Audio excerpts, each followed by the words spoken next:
बेटा देखो, इस डिफरेंस में आपका स्वागत है।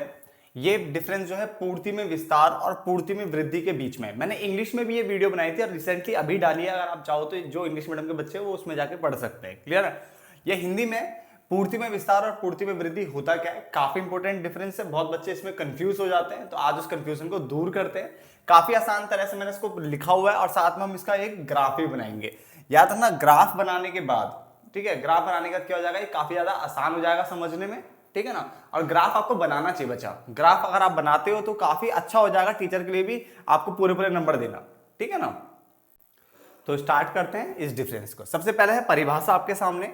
इसमें मैंने लिखा है पूर्ति में विस्तार से अभिप्राय किसी वस्तु की कीमत बढ़ने, क्या लिखा हुआ है, कीमत बढ़ने के फलस्वरूप उसकी पूर्ति में वृद्धि से। देखो, आपको पता है कि जो पूर्ति का नियम कहता है, पूर्ति का नियम क्या कहता है कि जब कीमत बढ़ती है तो पूर्ति भी बढ़ती है और कीमत कम होती है तो पूर्ति भी कम होती है, अन्य बातें समान रहने पर। यही बातें बोलता है ना वो। ठीक है, तो इसका मतलब क्या हुआ, पूर्ति और कीमत के बीच में कैसा संबंध देखने को मिलता है, यहाँ पे कीमत और पूर्ति के बीच में धनात्मक संबंध देखने को मिलता है। तो अगर यहाँ पे अगर आपको विस्तार करना है, विस्तार मतलब फैलाव हो गया ना, एक्सटेंशन बोलो या एक्सपेंशन बोलो, है ना, तो इसका मतलब क्या हुआ, ये कीमत बढ़ने के कारण, कीमत बढ़ेगी तो पूर्ति भी बढ़ेगी, तो कीमत बढ़ने के कारण ये होगा।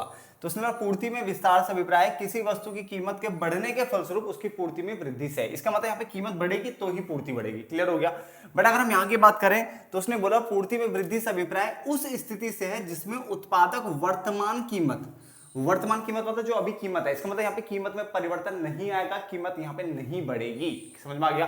तो उसने बोला पूर्ति में वृद्धि से अभिप्राय उस स्थिति से है जिसमें उत्पादक वर्तमान कीमत पर वस्तु की अधिक मात्रा बेचने के लिए क्या होता है, तैयार हो जाता है। तो इसका मतलब यहाँ पे तो कीमत बढ़ेगी तो पूर्ति बढ़ेगी, यहाँ पे कीमत में परिवर्तन ही नहीं होगा, कीमत में चेंज ही नहीं होगा, उसके बावजूद पूर्ति बढ़ेगी। पहला पॉइंट क्लियर हो गया। पॉइंट नंबर 2, कीमत की बात करें तो यहाँ पे कीमत आपको बढ़ते हुए दिखेगी। ठीक है, और यहाँ पे कीमत आपकी क्या रहेगी बेटा, स्थिर रहेगी। पहले वाले में कीमत बढ़ेगी, दूसरे वाले में कीमत क्या रहेगी, स्थिर। बेटा कम की बात तो हम कर ही नहीं सकते है ना, क्योंकि अभी हमें विस्तार बताना है। ठीक है ना?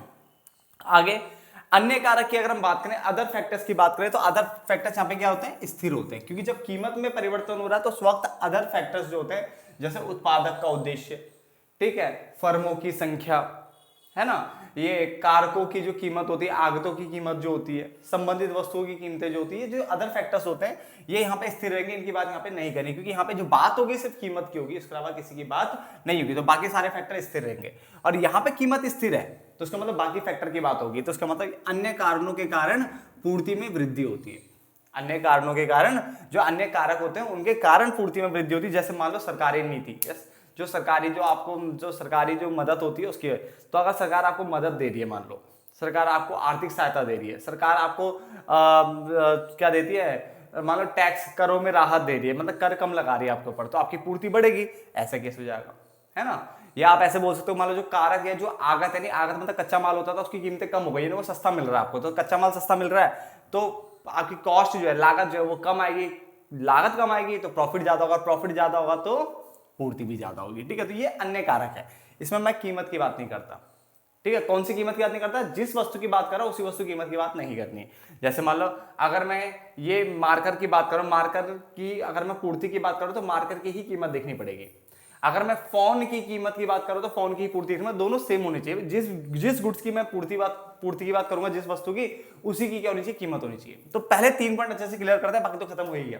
ठीक है, तो पूर्ति पर विस्तार से अभिप्राय, उसने बोला किसी वस्तु की कीमत बढ़ने पर, कीमत बढ़ने के फलस्वरूप उसकी पूर्ति में वृद्धि से। यहाँ पे ये पढ़ा जाता है, यहाँ पे क्या होता है, वर्तमान कीमत पर ही अधिक मात्रा बेचने को तैयार हो जाता है। इसमें कीमत बढ़ती है, इसमें कीमत स्थिर होती है, इसमें अन्य कारक स्थिर होते हैं, इसमें अन्य कारकों के कारण ही पूर्ति में वृद्धि होती है। ठीक है ना?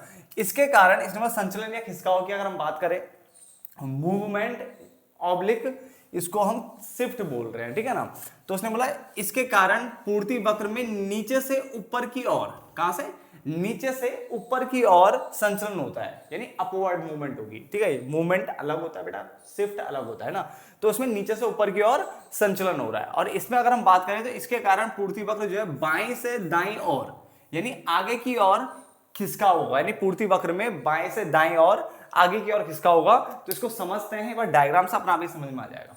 ठीक है, तो देखो मैं क्या करने वाला, सबसे पहले इस वाले की बात करते हैं। एक पूर्ति वक्र बना लेता हूं, ये मेरा मान लो SS, ये मेरा सप्लाई कर्व हो गया इस तरह से। पहले मैंने P यानी कीमत रखी और मैंने इसको इस तरह से मिला दिया, ये मैंने P और ये मैंने Q बना दिया। क्लियर हो गया? अब मैं क्या करने वाला हूं, कीमत बढ़ानी है ना मुझे, तो कीमत बढ़ाता हूं, P1 कर देता हूं। तो P1 करके देखते हैं। आप स्केल का यूज कर लेना बेटा, ठीक है। इस मैंने देखा, मैंने जब कीमत बढ़ाई तो मात्रा भी बढ़ गई, है ना, कीमत बढ़ाई तो मात्रा भी बढ़ गई। और सबसे बढ़िया चीज जो देखने को मिल रही है, पहले हम इस पॉइंट पे थे, अब हम इस पॉइंट पे आ गए, इसका मतलब ये नीचे से ऊपर की ओर क्या हो रहा है, इसमें संचलन हो रहा है। समझ में आ गया ना पॉइंट? तो ये कह रहा है बेटा, जब हम इसकी बात करेंगे, इसमें देखो किस तरह से कर्व बनाएंगे। सबसे पहले तो हम वही एक सप्लाई कर्व खींच लेते हैं। बहुत बच्चे बोलते हैं क्या हम इसको यहां टच कर ले, कर लो, कोई दिक्कत नहीं, ठीक है ना, कर सकते हो। प्राइस की बात करें, जब यूनिटरी इलास्टिक वाला केस होता है ना, इकाई के बराबर वाला, तब टच हो जाता बड़े प्यार से। अब हम यहाँ पे पी क्यू बनाते हैं, ठीक है। अब हमने क्या करना है, सबसे पहले तो को ध्यान देने वाली बात इस वाले में ये है कि कीमत में तो परिवर्तन कर ही नहीं सकते, तो कीमत में परिवर्तन करना नहीं, बट सप्लाई बढ़ानी है। सप्लाई बढ़ेगी कहाँ है, ध्यान से देखते हैं। ये 0 है, तो ये 1 2 3 या जो भी है, इस तरफ आगे बढ़ती है संख्या, तो मात्रा भी इधर ही बढ़ेगी, तो इस मतलब सप्लाई आगे की तरफ बढ़ेगी, ठीक है। तो इस तरफ बढ़ाते हैं सप्लाई को, S1 ये आगे की तरफ क्यों बढ़ाया मैंने, आगे की तरफ, क्योंकि भाई मात्रा आगे की तरफ तो बढ़ेगी, तो मैंने आगे कर दिया।